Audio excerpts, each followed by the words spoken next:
মধ্যপ্রাচ্য সংঘাতে জ্বালানি সংকটের শঙ্কায় পেট্রোল পাম্পে ভিড়। প্রয়োজনের চেয়ে বেশি নেয়ায় তৈরি হচ্ছে কৃত্রিম সংকট। তেল নেয়ার সীমা বেঁধে দিল বিপিসি।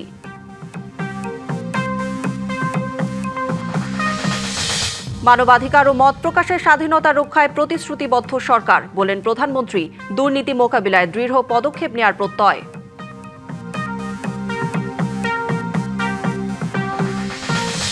অভ্যুত্থানের প্রত্যাশা পূরণে জাতীয় সংসদকে শক্তিশালী করার আহ্বান বিএনপির। 2 দিনের কর্মশালায় মন্ত্রী এমপিরা।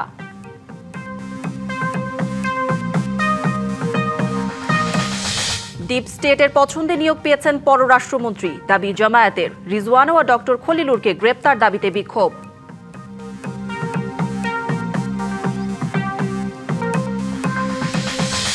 হাজারো প্রাণের বিনিময়ে গণতান্ত্রিক ধারায় বাংলাদেশ। পলিথিন বাদ দিয়ে ফিরবে পাটের সোনালী দিন, আশা রাষ্ট্রপতির।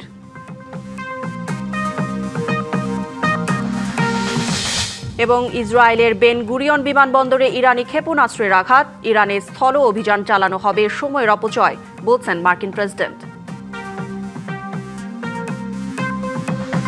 মধ্যপ্রাচ্যের সংঘাতের প্রভাব পড়তে পারে জ্বালানি তেলের বাজারে। এমন শঙ্কায় রাজধানীর বিভিন্ন পেট্রোল পাম্পে হুমড়ি খেয়ে পড়েছেন গাড়ি চালকরা। কোথাও কোথাও দীর্ঘ লাইন। সামাজিক যোগাযোগ মাধ্যমে ছড়িয়ে পড়া সম্ভাব্য সংকট ও দাম বাড়ার গুজবে প্রয়োজনের চেয়ে বেশি তেল কিনে রাখছেন অনেকে। এতে কৃত্রিম সংকটে জটিল হচ্ছে পরিস্থিতি। জ্বালানি তেলের জন্য ব্যক্তিগত গাড়ি আর মোটরসাইকেলের দীর্ঘ সারি। পাম্পের সামনে অপেক্ষমান অসংখ্য চালক। কোথাও কোথাও সেই সারি ছড়িয়ে পড়েছে মূল সড়ক পর্যন্ত। রাজধানীর বিভিন্ন পেট্রোল পাম্পে দেখা গেছে এমন চিত্র।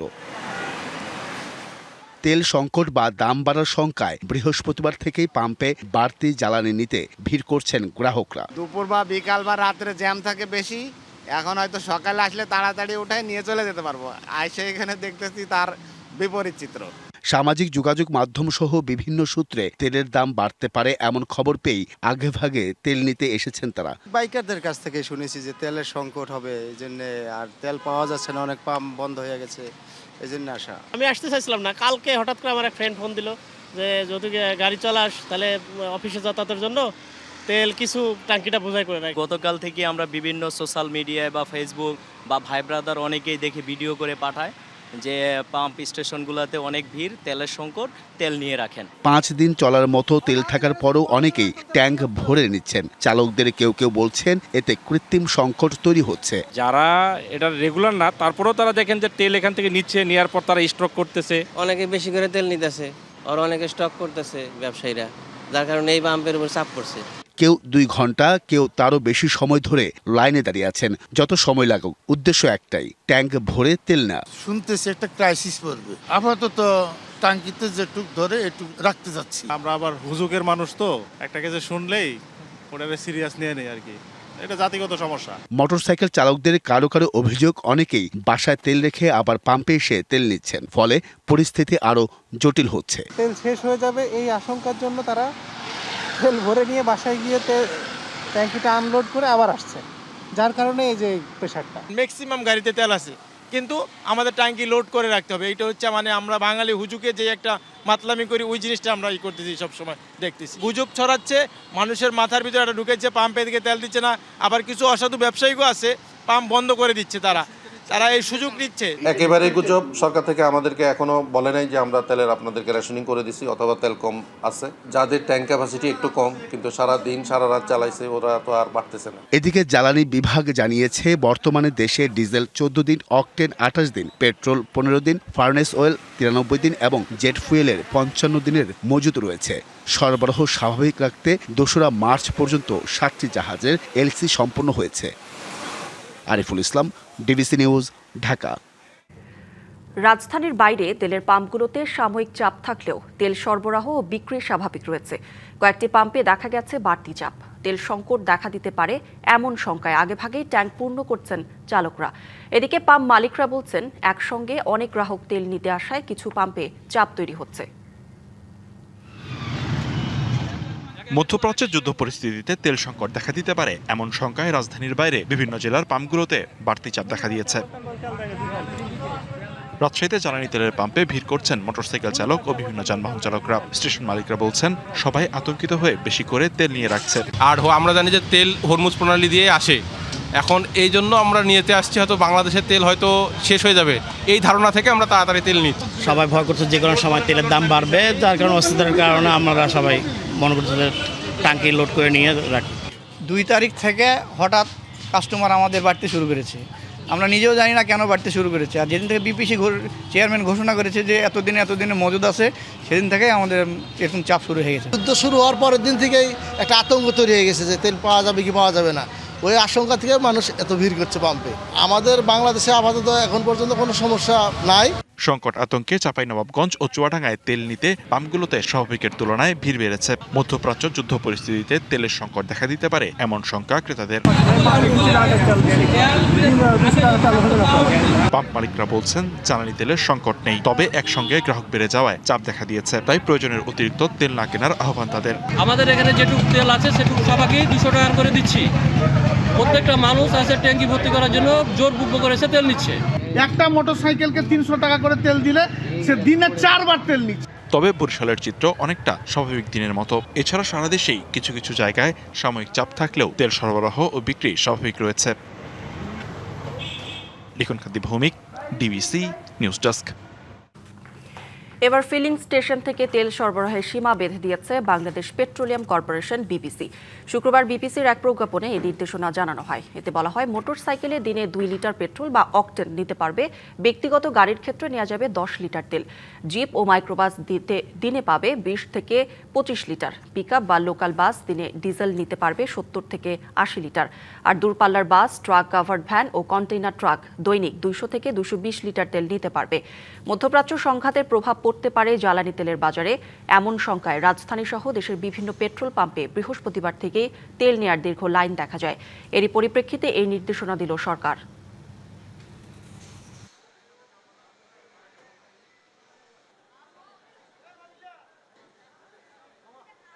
সরকারের সব স্তরের দুর্নীতি মোকাবিলায় দৃঢ় পদক্ষেপ নেওয়া হয়েছে বলে জানিয়েছেন প্রধানমন্ত্রী তারেক রহমান। ঢাকায় নিযুক্ত বিভিন্ন দেশের কূটনীতিকদের সঙ্গে ইফতারে যোগ দিয়ে প্রধানমন্ত্রী আরও বলেন, মানবাধিকার ও মত প্রকাশের স্বাধীনতা রক্ষায় সরকার প্রতিশ্রুতিবদ্ধ। সন্ধ্যায় রাজধানীর রাষ্ট্রীয় অতিথি ভবন যমুনায় এই ইফতারের আয়োজন করা হয়। এ সময় জাতিসংঘ সাধারণ পরিষদের 81তম অধিবেশনের সভাপতি পদে বাংলাদেশের প্রার্থী পররাষ্ট্রমন্ত্রী ডক্টর খলিলুর রহমানের প্রতি সমর্থন দিতে কূটনীতিকদের প্রতি আহ্বান জানান তিনি। ইফতারে ঢাকায় কর্মরত বিভিন্ন দেশের রাষ্ট্রদূত, হাইকমিশনার ও কূটনৈতিক মিশনের প্রতিনিধিরা অংশ নেন। এ সময় বাংলাদেশের সঙ্গে সংশ্লিষ্ট দেশগুলোর কূটনৈতিক সম্পর্ক, পারস্পরিক সহযোগিতা এবং বন্ধুত্বপূর্ণ সম্পর্ক আরও জোরদারের বিষয়েও আলোচনা হয়। ইফতার অনুষ্ঠানে প্রধানমন্ত্রীর সঙ্গে উপস্থিত ছিলেন তার সহধর্মিণী ডাক্তার জুবাইদা রহমান ও কন্যা ব্যারিস্টার জাইমা রহমান। জুলাই গণঅভ্যুত্থানের প্রত্যাশা পূরণে জাতীয় সংসদকে শক্তিশালী করা দরকার, একথা জানিয়েছেন স্বরাষ্ট্রমন্ত্রী সালাউদ্দিন আহমেদ। তিনি মনে করেন বিরোধী দল থেকে ডেপুটি স্পিকার নির্বাচনের প্রস্তাব ইতিবাচক হিসেবে দেখা উচিত। রাজধানীর গুলশানে মন্ত্রী এমপিদের 2 দিনের প্রশিক্ষণ কর্মশালার ফাঁকে এই আহ্বান জানান তিনি। রাজধানীর গুলশানে এই কর্মশালার উদ্বোধন করেন বিএনপি চেয়ারম্যান ও প্রধানমন্ত্রী তারেক রহমান। দলের প্রশিক্ষণ কর্মশালার অংশ হিসেবে শুক্রবার সকাল 10:15টার পরে গুলশানে বিএনপি চেয়ারম্যানের রাজনৈতিক কার্যালয়ে আসেন প্রধানমন্ত্রী তারেক রহমান। তার আগেই আসেন সরকারি মন্ত্রী, প্রতিমন্ত্রী, উপদেষ্টারা। প্রশিক্ষণ কর্মশালার উদ্বোধনও করেন বিএনপি চেয়ারম্যান ও প্রধানমন্ত্রী। কর্মশালার শুরুতে বক্তব্য রাখেন তিনি। প্রথম সেশনের কর্মশালায় মন্ত্রী, প্রতিমন্ত্রী, উপদেষ্টা, সংসদের চিফ হুইপরা অংশ নেন। এখন কথা হলো আমরা পরে কর্মশালার উদ্দেশ্য তুলে ধরেন স্বরাষ্ট্রমন্ত্রী সালাউদ্দিন আহমেদ। জাতীয় সংসদ সদস্যদেরকে আরও বেশি বিশেষজ্ঞ বানিয়ে সদস্যদের বিশেষজ্ঞ বানা অথবা বিশেষজ্ঞ সদস্য তৈরি করার মধ্য দিয়ে জাতীয় সংসদকে অনেক বেশি স্ট্রেনথেন করা যায়, শক্তিশালী করা যায় এবং জাতীয় সংসদের ভূমিকার মধ্য দিয়ে জাতির প্রতি অনেক বেশি অবদান রাখা যায়। সেই লক্ষ্যে সবাই একসাথে আমরা আলাপ আলোচনা করে নিজেদের মধ্যে কিছু আমরা শিখি এই প্রোগ্রামটা করব, সেটা আজকে শুরু হয়েছে। সাংবাদিকদের প্রশ্নের জবাবে তিনি বলেন, সংসদে বিরোধী দল থেকে ডেপুটি স্পিকার নির্বাচনের প্রস্তাব ইতিবাচক হিসেবে দেখা উচিত। ওনারা সঠিক বলেছেন যে সংবিধান সংশোধিত হবে, 2টা ডেপুটি স্পিকারের পদ সৃজন হবে, তারপরে একটা ডেপুটি স্পিকার তারা পাবেন একজন। সেটা ঠিক আছে, কিন্তু আমরা যদি এখন থেকে আমাদের উদারতা প্রদর্শন করে বিদ্যমান ডেপুটি স্পিকারের যে পদটা আছে তাদেরকে দিতে চাই, সেটা আমার মনে হয় তাদেরকে একটু উদারভাবে দেখে। সংসদের প্রথম অধিবেশনে রাষ্ট্রপতির ভাষণ নিয়েও কথা বলেন স্বরাষ্ট্রমন্ত্রী। তবে রাষ্ট্রপতি হচ্ছে একটা প্রতিষ্ঠান, ব্যক্তি নয়, প্রতিষ্ঠান হিসেবে সাংবিধানিকভাবে যা কিছুই আছে রাষ্ট্রপতি সংসদ অধিবেশনের প্রথমেই ভাষণ দিবেন, সেইটা দেয়ার বিধান আছে, সংবিধান আছে, রুলস অফ প্রসিডিউরে আছে। সুতরাং সেই মতে আমরা যাব। 2 দিনের কর্মশালায় আগামীকাল শনিবার সকালের পর্বে ঢাকা জেলা, ময়মনসিংহ, ফরিদপুর ও ঢাকা বিভাগের বাকি সংসদ সদস্যরা এবং বিকেলের পর্বে সিলেট, কুমিল্লা ও চট্টগ্রাম বিভাগের সংসদ সদস্যরা অংশ নেবেন। Anwar Hossain, DBC news, Dhaka. Deep স্টেটের পরামর্শে খলিলুর রহমানকে পররাষ্ট্রমন্ত্রী করা হয়েছে বলে অভিযোগ করেছে জামায়াত ইসলামী। দলটির সেক্রেটারি জেনারেল বলেছেন, ভোট গণনা ও ফলাফল প্রক্রিয়া পুরোটাই ছিল ইঞ্জিনিয়ারিংয়ে ভরা। সাবেক উপদেষ্টা সৈয়দা রিজওয়ানা হাসান সেই ইঞ্জিনিয়ারিংয়ের প্রত্যক্ষ রাজসাক্ষী বলেও অভিযোগ তার। বিদায়ী অন্তর্বর্তী সরকারের উপদেষ্টা সৈয়দা রিজওয়ানা হাসান ও বর্তমান পররাষ্ট্রমন্ত্রী খলিলুর রহমানকে গ্রেপ্তার ও জিজ্ঞাসাবাদের দাবিতে বিক্ষোভ মিছিল করেছে বাংলাদেশ জামায়াত ইসলামী। শুক্রবার জুমার নামাজের পর রাজধানীর বাইতুল মোকাররম জাতীয় মসজিদের উত্তর গেট থেকে এই মিছিল বের হয়। সাবেক উপদেষ্টা রিজওয়ানা চৌধুরী বন্যা বলেছেন। ঢাকা মহানগর জামায়াত ইসলামের উদ্যোগে আয়োজিত সমাবেশে প্রধান অতিথি ছিলেন দলের সেক্রেটারি জেনারেল মিয়া গোলাম পরোয়ার। এতে অংশ নিয়ে অভিযোগ করেন, ডিপ স্টেটের কর্তারাই ডক্টর খলিলুরকে পছন্দ করেই পররাষ্ট্রমন্ত্রী বানিয়েছেন। তাদেরই সরকারে আপনি যোগ দিলেন, শুধু ইচ্ছা করে যোগ দেন নাই। নিশ্চয়ই সরকারে যারা আছেন, ডিপ স্টেটে যারা ছিলেন, those who are policy maker, যারা পলিসি মেকিং করেন, তারাই পছন্দ করে আপনাকে পিক আপ করে আপনাকে আবার ক্যাবিনেটে নিয়ে আসে। এ সময় মিয়া গোলাম পরোয়ার অভিযোগ করেন, ভোট গণনা ও ফলাফল প্রক্রিয়া দুটোই ছিল ইঞ্জিনিয়ারিংয়ে ভরা। দক্ষ ইঞ্জিনিয়াররাই দক্ষতার সঙ্গে কাজ করেছে। যখন ভোট গণনা, রেজাল্ট শিট তৈরি করা, ফলাফল ঘোষণা, প্রতিটি পর্বে পর্বে ইলেকশনের ইঞ্জিনিয়ারিং করা হয়েছে। তার একটা কৃতজ্ঞতা তো করতে হয়, নুন খাইলে তো গুণ গাইতে হয়। তাই আপনাকে এই পররাষ্ট্রমন্ত্রী পদটা উপহার দেওয়া হয়েছে। বিক্ষোভ মিছিলে অংশ নেয়া নেতাকর্মীরা বিতর্কিত ইলেকশন ইঞ্জিনিয়ারিংয়ের মাধ্যমে জনগণের রায় পাল্টে দেওয়ার চেষ্টার অভিযোগে সৈয়দা রিজওয়ানা ও ডক্টর খলিলুরের শাস্তি দাবি করেন। বাইরের কোন মিডিয়াতে বা আনন্দবাজারে সব সাক্ষাৎকার দিচ্ছেন, আমরা এই ধরনের বক্তব্যকে কিছুটা উস্কানিমূলক বক্তব্য মনে করি। Saniya Ahmed, DBC news, Dhaka. জুলাই আগস্টের ছাত্র জনতার গণ অভ্যুত্থানে যারা সামনের সারিতে থেকে নেতৃত্ব দিয়েছেন, তাদের একটি বড় অংশই বর্তমানে জাতীয় নাগরিক পার্টি এনসিপির সাথে যুক্ত রয়েছেন বলে জানিয়েছেন দলটির আহ্বায়ক নাহিদ ইসলাম। শুক্রবার বিকেলে রাজধানীর বাংলা মোটরে দলের কেন্দ্রীয় কার্যালয়ে এনসিপির যাত্রা শীর্ষক বইয়ের মোড়ক উন্মোচন অনুষ্ঠানে প্রধান অতিথির বক্তব্যে এই দাবি করেন তিনি। এ সময় সরকারকে দায়িত্বশীল আচরণের তাগিদ দিয়ে নাহিদ ইসলাম বলেন, জুলাই ও এনসিপি নিয়ে বাংলাদেশের চাইতে বিদেশি গবেষকদের আগ্রহ বেশি। শিল্প, সাহিত্য, সংস্কৃতির মধ্য দিয়েই অভ্যুত্থান বেঁচে থাকবে বলেও মন্তব্য করেন তিনি। এদিকে সংস্কারের জন্য দ্রুত রিফর্ম অ্যাসেম্বলি গঠনের উদ্যোগ নেওয়ার দাবি করেন দলটির মুখ্য সমন্বয়ক নাসির উদ্দিন পাটোয়ারি।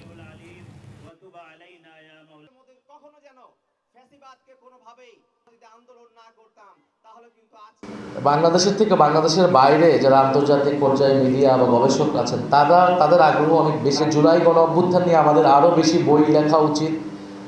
গান, শিল্প, সাহিত্য, সংস্কৃতি এগুলোর মাধ্যমে কিন্তু জুলাই গণ অভ্যুত্থানের স্মৃতি বেঁচে থাকবে। স্বরাষ্ট্রমন্ত্রী যিনি রয়েছেন, ওনার ইমিডিয়েট যেটা কাজ বাংলাদেশের দর্শনের বিরুদ্ধে শক্তভাবে দাঁড়ানো। রাজধানীর বাইরে তেলের পাম্পগুলোতে সাময়িক চাপ থাকলেও তেল সরবরাহ ও বিক্রি স্বাভাবিক রয়েছে। কয়েকটি পাম্পে দেখা গেছে বাড়তি চাপ। তেল সংকট দেখা দিতে পারে এমন শঙ্কায় আগেভাগেই ট্যাঙ্ক পূর্ণ করছেন চালকরা। এদিকে পাম্প মালিকরা বলছেন, একসঙ্গে অনেক গ্রাহক তেল নিতে আসায় কিছু পাম্পে চাপ তৈরি হচ্ছে। এ বিষয়ে আরও জানবো, আমাদের সাথে সরাসরি যুক্ত হচ্ছেন জ্বালানি বিশেষজ্ঞ অধ্যাপক ডক্টর ইজাজ হোসেন। ডক্টর ইজাজ হোসেন, স্বাগত আপনাকে ডিবিসি সংবাদে। আপনার কাছে আমি একটু জানতে চাই যে, একে তো আবহাওয়া পরিবর্তনের কারণে দেশে বিদ্যুতের চাহিদা বাড়ছে, তার উপর মধ্যপ্রাচ্যে সংঘাত, এদিকে আবার হরমুজ প্রণালী বন্ধ, কাতার থেকে এলএনজিও আসছে না। তো এই সংঘাত যদি দীর্ঘস্থায়ী হয়, তাহলে জ্বালানির ক্ষেত্রে কি ধরনের সংকট পড়তে পারে বাংলাদেশে? ধন্যবাদ। এটা যদি দীর্ঘ মেয়াদে চলে যায়, তাহলে অবশ্যই আমাদের খুব সিরিয়াস একটা সিচুয়েশন ক্রিয়েটেড হবে। এই মুহূর্তে সরকার যেটা করার চেষ্টা করছে, যদিও সংকট ওই লেভেলে নাই, কিন্তু তারা সংকটটা আসবে সেটা চিন্তা করে তারা কিছু প্রিকশনস নিচ্ছে। আমরা রেশনিং করা আরম্ভ করেছে, ডিজেল সবচেয়ে ইম্পর্টেন্ট যেটা, কারণ এখন যদি রেশনিং করে আমরা ধরেন 25 থেকে 30% কম রাখতে পারি কনজাম্পশন, তাহলে যেটা হবে তাহলে আমাদের 3-4 দিন বেশি চলবে। ইতিমধ্যে যেসব জাহাজগুলা আসার কথা সেগুলো যদি আসতে পারে, এরা সবাই আটকে আছে ওই হরমুজ প্রণালীর ওখানে। যে এই সংকট কাটাতে কি করণীয় হতে পারে বলে মনে করছেন? এই তো যেটা করছে সরকার, মানে কৃচ্ছ্রতা সাধন, যতখানি কৃচ্ছ্রতা সাধন একটু জনগণকে রিকোয়েস্ট করে করলে তো কিছু হয় না। কারণ আমরা দেখেছিলাম আমাদের প্রাইম মিনিস্টারই রিকোয়েস্ট করেছিল অনেক কিছু করতে, কিন্তু সেগুলো তো আমরা জানি যে এগুলো তেমন কোনো ফল দেয় না। তাই যেগুলো ফোর্সড কনজারভেশন, যেরকম লোডশেডিং একটা জিনিস, আরেকটা হচ্ছে এখানে যে প্রত্যেকটা এখন পাম্পে, গতকালকে ছিল না, আজকে যদি যান পাম্পে আপনি দেখবেন যে যেরকম 500 টাকার বেশি দিচ্ছে না মোটরসাইকেলে, আর গাড়িতে 2000 টাকা দিচ্ছে।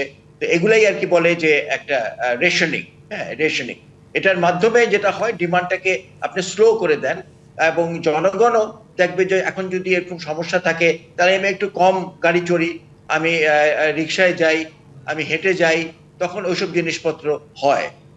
একেবারে যদি তাদেরকে বঞ্চিত করে দিই তাহলে হয়তো তারা আতঙ্কিত হয়ে যাবে, কিন্তু যেহেতু তাদেরকে একটা মিনিমাম অ্যামাউন্ট দিচ্ছে, তারা ওইভাবে বুঝে তখন খরচা করবে, এবং তাতে আশা করা যাচ্ছে যে আমাদের কিছু সাশ্রয় হবে। স্পেশালি ডিজেলেরটাই সবচেয়ে ইম্পর্টেন্ট আমাদের জন্য। আর এলএনজি যেটা, ওটা তো আসছেই না একেবারে, কারণ হচ্ছে যে ওগুলো একেবারে কাতার থেকে আনা, এবং কাতারের ওমান ওখানে আটকে গেছে। এটা কবে আসবে আমরা জানি না, বাট ইতিমধ্যে সরকার যেটা হয়েছে প্রায় দ্বিগুণ দামে অর্ডার করেছে, প্রায় দ্বিগুণ দামে 2টা কার্গো অর্ডার করেছে। এটা সাংঘাতিক ব্যয়বহুল, এবং এটা কতদিন সাস্টেন করতে পারবে এটা বলা ডিফিকাল্ট। কারণ আমরা ইউক্রেন রাশিয়া ওয়ারের সময় দেখেছিলাম যে প্রথমে কয়েকটা কার্গো এনেছিল, তারপরে কিন্তু তারা বাধ্য হয়েছে বন্ধ করে দিতে। আমরা যদি সেই লেভেলে চলে যাই যেখানে আমাদের আর্থিক সামর্থ্যের বাইরে চলে যাবে, তখন তো আমরা ওই এলএনজি ইম্পোর্ট করতে পারবো না, কিংবা যেখানে আমরা দুটো করতাম একটা করব। তার মানে সেই অ্যামাউন্ট অফ আমাদেরকে কৃচ্ছ্রতা সাধন দিয়ে ম্যানেজ করতে হবে দেশে, তার মানে লোডশেডিং আরো বাড়বে। ডক্টর ইজাজ হোসেন, আপনাকে অসংখ্য ধন্যবাদ আমাদের সাথে যুক্ত হওয়ার জন্য। এবার ফিলিং স্টেশন থেকে তেল সরবরাহের সীমা বেঁধে দিয়েছে বাংলাদেশ পেট্রোলিয়াম কর্পোরেশন বিপিসি। শুক্রবার বিপিসির এক প্রজ্ঞাপনে এই নির্দেশনা জানানো হয়। এতে বলা হয়, মোটরসাইকেলে দিনে 2 লিটার পেট্রোল বা অকটেন নিতে পারবে। ব্যক্তিগত গাড়ির ক্ষেত্রে নেওয়া যাবে 10 লিটার তেল। জিপ ও মাইক্রোবাস দিনে পাবে 20 থেকে 25 লিটার।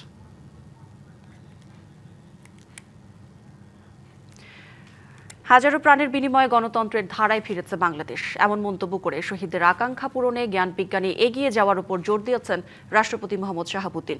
জাতীয় পাট দিবসের আলোচনায় সরকারের কৃষি ঋণ মওকুফ যুগান্তকারী সিদ্ধান্ত জানিয়ে এই সরকারের হাত ধরে পাটের সোনালী দিন ফিরবে বলে আশা করেন তিনি। একই সাথে পরিবেশ রক্ষায় পলিথিন বন্ধ করে পাটজাত পণ্য ব্যবহারের আহ্বানও জানান মোহাম্মদ শাহাবুদ্দিন।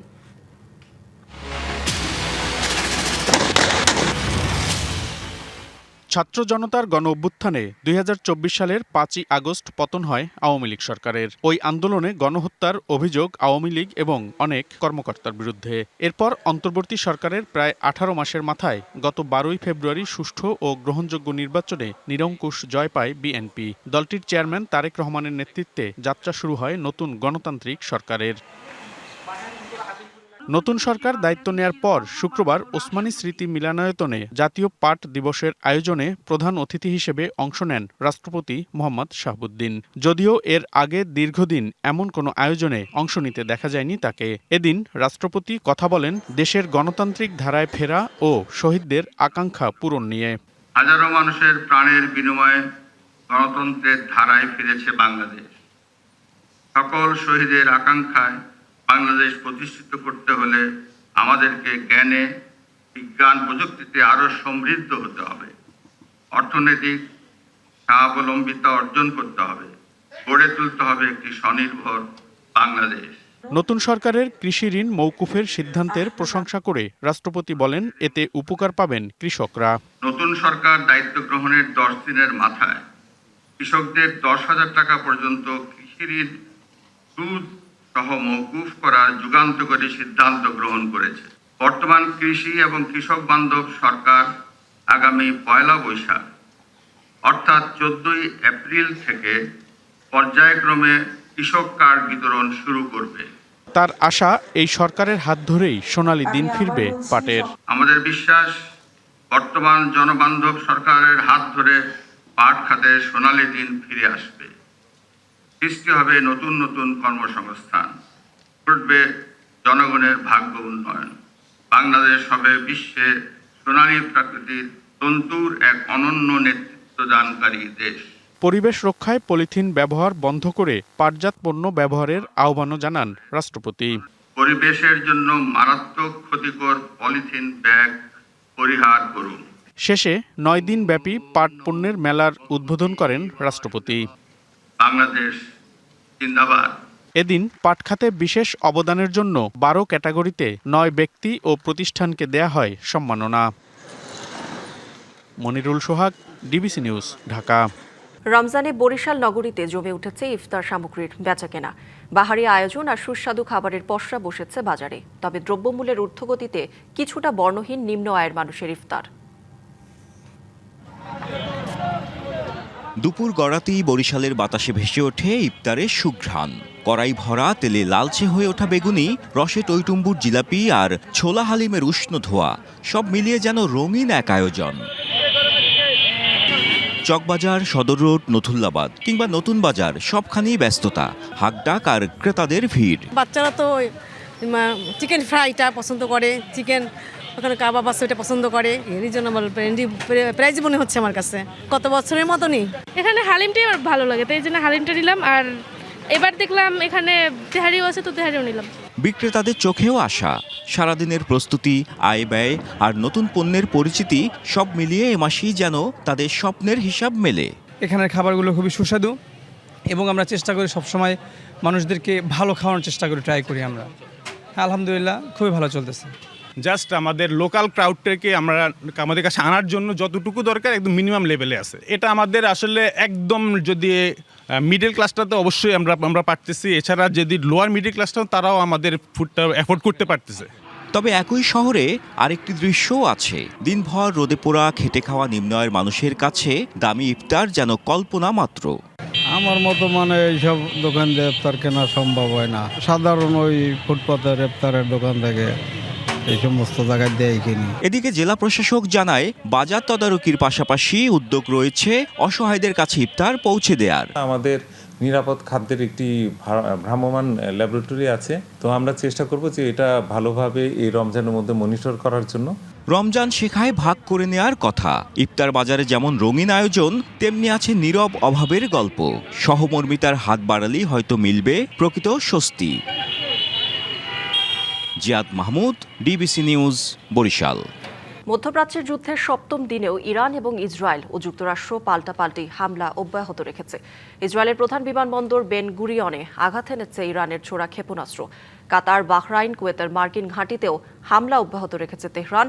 মার্কিন পররাষ্ট্রমন্ত্রী বলেছেন, যুদ্ধ কবে শেষ হবে তা যুক্তরাষ্ট্রই নির্ধারণ করবে। যদিও প্রেসিডেন্ট ট্রাম্প বলেছেন, ইরানে মার্কিন সেনা পাঠিয়ে স্থল অভিযান চালানো হবে সময়ের অপচয়। এদিকে যুদ্ধ শুরুর পর ইরানের নিহতের সংখ্যা দাঁড়িয়েছে 1332 জনে।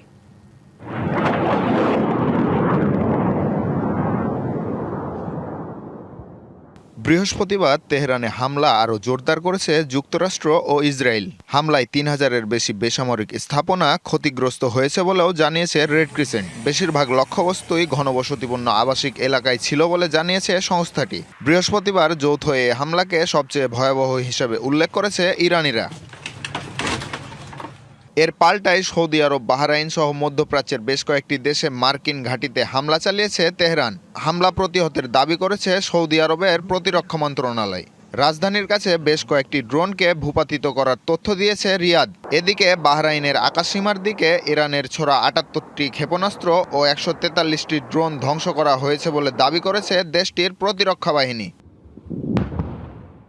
এক বিবৃতিতে হামলাগুলোকে বিশ্বাসঘাতক বলে উল্লেখ করেছে বাহরাইন ডিফেন্স ফোর্স। কুয়েতেও মার্কিন ঘাঁটিতে হামলা চালানোর পাশাপাশি আরও হামলার হুঁশিয়ারি দিয়েছে তেহরান। এদিকে ইসরায়েলের প্রধান ও বৃহত্তম বেন গুরিয়ন বিমানবন্দরে আঘাত হেনেছে ইরানি ক্ষেপণাস্ত্র। ইসরায়েলের গণমাধ্যম বিষয়টি নিশ্চিত করলেও সরকারের তরফ থেকে কোনো মন্তব্য পাওয়া যায়নি। ইরান যুদ্ধে ব্যয় বেড়েই চলেছে যুক্তরাষ্ট্রের। তবে মার্কিন প্রতিরক্ষামন্ত্রী পিট হেগসেতের দাবি, ইরানের বিরুদ্ধে অভিযান চালিয়ে যেতে পর্যাপ্ত সক্ষমতা আছে তাদের। হুঁশিয়ারি দেন যুদ্ধ জোরালো করার। যুক্তরাষ্ট্র এই অভিযান দীর্ঘ সময় ধরে চালিয়ে যেতে পারবে না। ইরানের এমন ধারণা ভুল। এই যুদ্ধ কতদিন চলবে সেই সময়সীমা যুক্তরাষ্ট্রই নিয়ন্ত্রণ করবে। সম্পদ ও অস্ত্রের কোনো অভাব নেই যুক্তরাষ্ট্রের।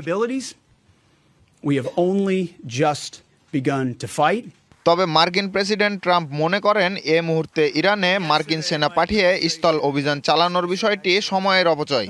শুক্রবার এনবিসি নিউজের এক প্রতিবেদনের বরাত দিয়ে এমনটাই জানিয়েছে এএফপি।